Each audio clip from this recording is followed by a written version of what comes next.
राष्ट्रीय स्वयंसेवक संघ की ही वो सोच है जो नरेंद्र मोदी कहते हैं कि 2047 का जो भारत है वो तत्व ज्ञान और विज्ञान के साथ साथ सेवा और समरसता से गढ़ा हुआ वैभवशाली भारत होगा। ये संघ की दृष्टि है। अब ये प्रधानमंत्री नरेंद्र मोदी भी कह रहे हैं और ये कह रहे हैं कि यही हम सभी स्वयंसेवकों की साधना है, यही हमारा संकल्प है। किसी एक का नहीं है। जिस पंच परिवर्तन को लेकर संघ प्रमुख डॉक्टर मोहन राव भागवत वो लगातार कह रहे हैं कि भाई हमको पंच परिवर्तन करना पड़ेगा, हमको वो सारे काम जो आज समाज के सामने है वो करने पड़ेंगे। प्रधानमंत्री नरेंद्र मोदी कह रहे हैं यही विकसित भारत का आधार है।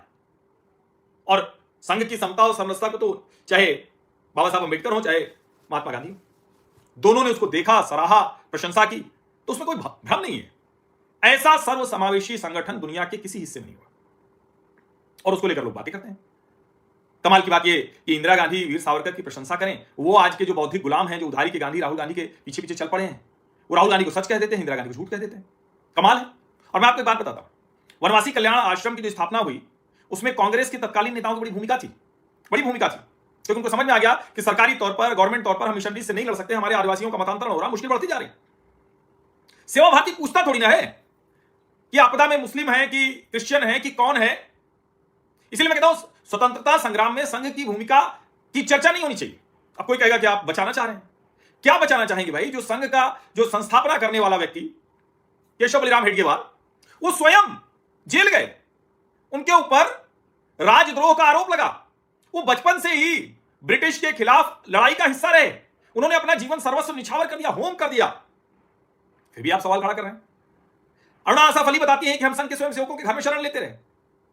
कितने स्वतंत्रता संग्राम सेनानियों को समर्थन दिया संघ ने, उनके लिए सारी व्यवस्था की संघ ने। संघ के स्वयंसेवक देश के अलग अलग हिस्सों में लड़ते रहे, संघ की शाखा में भारत का गौरव जगाने की बात होती रही।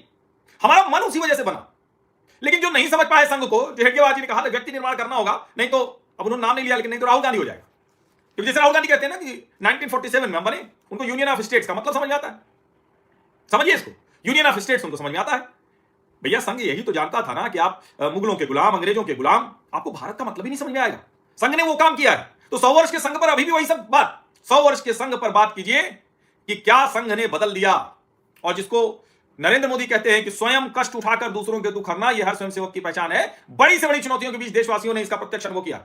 और एक लाइन उन्होंने कहा, बड़ी अच्छी लाइन है, मोदी जी ने उसको साझा भी किया है, कि संघ के बारे में इसीलिए कहा जाता है कि इसमें सामान्य लोग जुड़कर असामान्य और अभूतपूर्व कार्य करते हैं। अटल बिहारी वाजपेयी और नरेंद्र मोदी, दो प्रधानमंत्री, द्रौपदी मुर्मू राष्ट्रपति, गृह मंत्री, रक्षा मंत्री, सड़क परिवहन मंत्री, गिनते चले जाइए, सब संघी। सामान्य नहीं है, सामान्य नहीं है।